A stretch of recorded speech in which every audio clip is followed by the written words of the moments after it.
Megan Hicks of I Run Far. I'm with Maggie Guterl. It's a couple days after 2021 Cocodona 257-mile race. Like, that's just a lot for me to even say. Congratulations, Maggie. Thanks, Megan. How are Yeah, you? What's that? it feels like a week, but also just like one day that I've been done.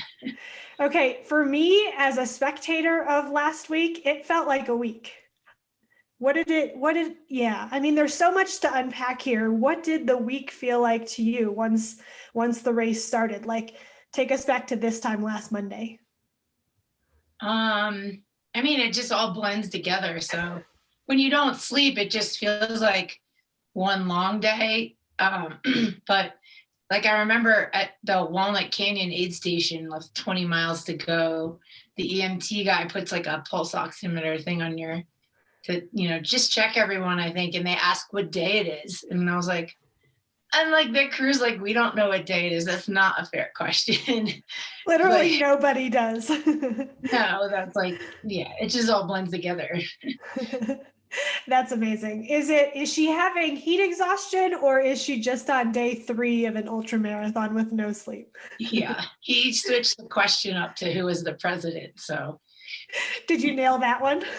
I said, not Trump. And he said, that's fine. Amazing. Okay, so I want to backtrack to a teensy bit before the race, before we talk about the race itself. You've been on a roll with your racing, I don't know, since COVID started to wane. You ran Big's Backyard last fall, won overall. Then you went to the Barkley Marathons, and now this. What's sort of your synthesis of the last 6 or 8 months of your running? Well, I didn't win overall in 2020 big. So I felt Oh, like sorry. yeah, that's okay. No, it kind of, that was 2019 was the last time I ran. And then, 2020 rolls around bigs and I got to participate in that and it was a different experience. But as you know, I was struggling with like an SI joint thing and asthma all in 2020. So it was just nice to race. And my legs didn't hold up, but it was still fun. And yeah, I don't forget how far I made it, but not as far as I wanted. So I felt like Barkley was the first time I was like, okay, I feel like I'm back. Like I feel good. Even though we didn't make it as far as I would have liked to, but I felt good. And, that's like the nature of Barkley, like whatever. So, I the best I could physically to be ready.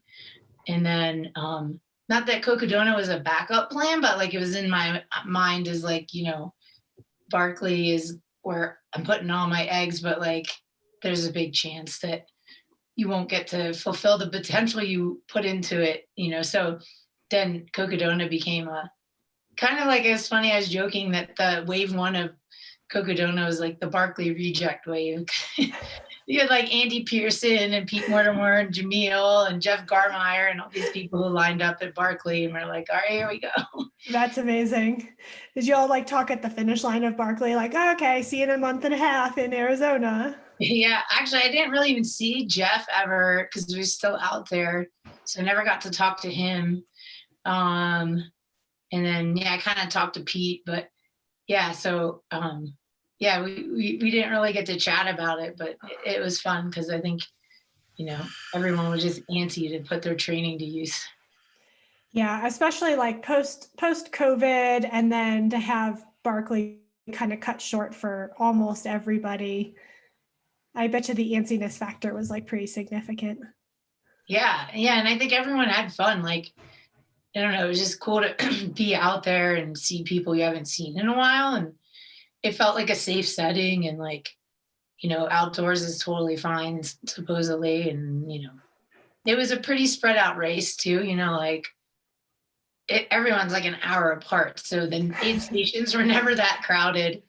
So it was just like a chill experience just to be out there. Now I heard you say Cocodona a couple times. That's the correct pronunciation of it. I think Cocodona. so. Okay. I think it's like Coconino County and Sedona mixed together, like Coconino and Sedona, Got it. Right on. I think. Um, I feel like you're getting good at these like very long efforts. Like 250 miles in my mind is this very intangible, far out there thing, but you've done it now multiple times. I mean, this is my second time going over like 250. Well, I did 250 at Bigs the 1 year, which is totally different. Like, I think people were like, oh, you have experience. I'm like, this is like choose your own adventure all in the middle. Whereas like Bigs is also different. Like, people ask you to compare them and I can't, but it's just like you fall into a rhythm every hour. So yeah, you can't have a bad hour at Bigs. Whereas like, I definitely had bad hours at Cocodona, but you kind of figure it out. And so I think this is all still new to me. I don't know that I'm good at it. I have like Courtney to kind of like see what she does and then be like, cause I mean, she barely slept for Moab, like 20 minutes. And so I was trying to do that as long as possible. And before the second night, I was like, I have to lay down. And so I took a 20-minute nap, which we added on 10 minutes. And then I was like good to go the whole night. Oh. So I think it also goes race to race. And like, I think you just kind of have to play it by ear and not like try to do something else someone did. Especially not something Courtney did, because I don't think a lot of people can run 240 miles with 20 minutes of sleep. Alternate form of human She was being over there. also done like 30 hours before I was, so. But a different course. Yeah. So that's like Zach Bitter was like, I think you have to take everything. Every race is an individual race. Like this course is, the heat just destroys people. That part going into Jerome, like I was with Kyle and then I picked up Nicole Bitter as a pacer, and the heat just bakes you. It was pretty runnable, but like you're in this cow pasture being beat down in the sun. And then you do this big climb up Mingus and you just underestimate how much of a toll it takes on you. So, What mile of the race was this, Jerome to Mingus? oh yeah, Jerome was, oh shoot. This was the second day? It was 100. So Kyle took me from like 74 to 100, and then Nicole took me 100 into Jerome, which is 120 something. Wow. Yeah. So is the heat of the second day? Yeah. And then what were the nights like? Because it seemed like people were pretty bundled up. Was it cold? The first 2 nights were not. Okay. The very first night, you climb up and you're at 7,400 feet. Okay. So it is cold, and you've been cold, and I didn't bring a jacket because I'm dumb. I had a wet cotton t-shirt on, and I was like shaking. Everyone at the aid station is like huddling in blankets, getting ready to try to get out of there. But once you got down lower and I changed, it was fine. So the first 2 nights, like we were in t-shirts, it was totally fine. But yeah, once you get up onto the Kokodona Plateau, that third night, I did leave the aid station with my new pacer, Brian Tinder, wearing like a puffy coat. That was pretty cold. Nutrition and hydration are always like really tricky things for I think it's like tricky for 100 miles. So in my mind, it has to be ultra tricky for 250 miles. Fortunately, you work for a sports nutrition company, Tailwind. So like that has you starting up. Can you talk a little bit about how you managed your food and drink? Yeah, I think I made very few mistakes, but I did run out of water in that 20-mile section. They said carry. Did everybody? Yeah, and I drink a lot. And, Jamil even mentioned that he might bring 4 liters. And I was like, that's ridiculous. Like, that's so heavy. So I did the 3 liters. I did all Tailwind because I'm like, I'm only going to drink my calories. It's so hot. I'm not trying to digest anything. I think that was correct, but like I ran out of water. And for 2.5 hours, I had nothing. And so, that means no calories. I did have those endurance tap maple syrup gel things that I have with me, so they were at least getting calories in without having to have water. It just feels like it absorbs into your mouth, but that was it. And so by the time I got to that aid station, I was so depleted. I drank tons of water. And then then you're 4 miles later, you see your crew at Crown King, which is like 37 miles in. So I drank more water. But the problem is with that is like now my electrolytes were totally off because I was just chugging water. I should have gotten some S caps or something. And so I started to get nauseous on that part going up the aid station. So I was like dry heaving on the road, and I was just trying to like adjust and just get electrolytes in and avoid drinking more water, even though I was really thirsty. So it took like that day until it got cold when I finally started to feel better. So that was my main mistake. I guess I could just carry more water next time. But honestly, I wasn't planning this, and I was going to do more of like a 50 mix, like of tailwind and then other calories. But I ended up doing mostly tailwind and rebuild for the first like 2.5 days or more. I mean, Kyle Curtin was like, I can't believe you're surviving on tailwind and rebuild. I was like, I mean, it's enough calories. I just couldn't do anything else.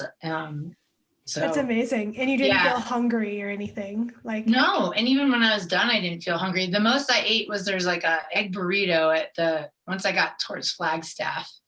I ate that at once, but I lost my taste buds. It sounds like I have COVID, but I remember drinking all that sugar and stuff. Like I couldn't taste anything anymore.